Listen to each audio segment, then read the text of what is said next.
ঝুট কাপড়ের পাপোশ বানিয়ে বদলে গেল সাবিনা বেগমের জীবন। এরপর আর পেছন ফিরে তাকাতে হয়নি তাকে। ভিন্ন এক প্রকার মেশিন কেনার পর ঘরের মেয়ে সাবিনা হয়ে যায় একটি কারখানার মালিক। ছোট্ট একটি জীবনে পাল্টে যায় সাবিনার জীবনচিত্র। নারী উদ্যোক্তা হিসাবে আমি প্রথমে 4টা মেশিন নিয়ে এই কাজ শুরু করছি, এখন আমার 6টা মেশিন। ঝুট কাপড় দিয়ে শুধু পাপোশ নয়, গড়া হচ্ছে স্বপ্ন, আত্মনির্ভরশীলতার গল্প। ঠাকুরগাঁওয়ের গ্রামের নারীরা এখন নিজেরাই বদলে দিচ্ছেন নিজেদের ভাগ্য। এই গল্প এক সাহসী নারীর, যিনি এক প্রকার মেশিন দিয়ে শুরু করেছিলেন আর এখন চালাচ্ছেন পুরো কারখানা।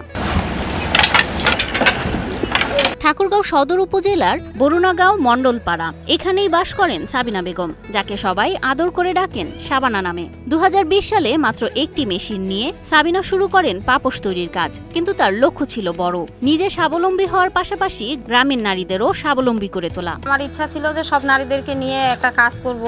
ঋণ নিয়ে কিনেন আরো 4টি মেশিন।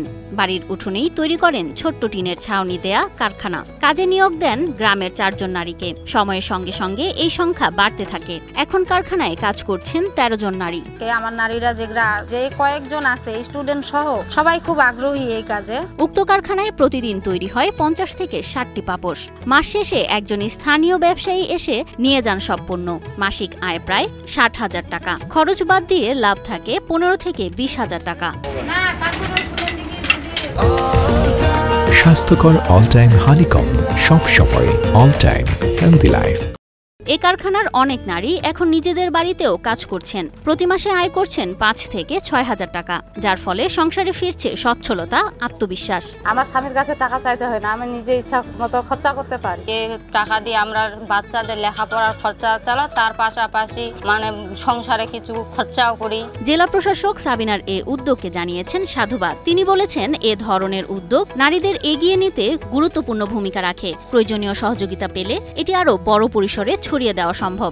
এই জেলার সদর উপজেলায় সাবিনা নামে যে মেয়েটি, সে নিজের উদ্যোগে কর্মসংস্থানের ব্যবস্থা করে নিয়েছে তার নিজের এবং তার আশেপাশের কিছু মেয়ের। তো এই বিষয়টি জেলা প্রশাসক হিসেবে আমি অবশ্যই অ্যাপ্রিসিয়েট করি। তার এই কার্যক্রমকে এগিয়ে নিয়ে যাওয়ার জন্য সহযোগিতার জায়গাটিতে আমার যতটুকু করা সম্ভব আমি অবশ্যই করব।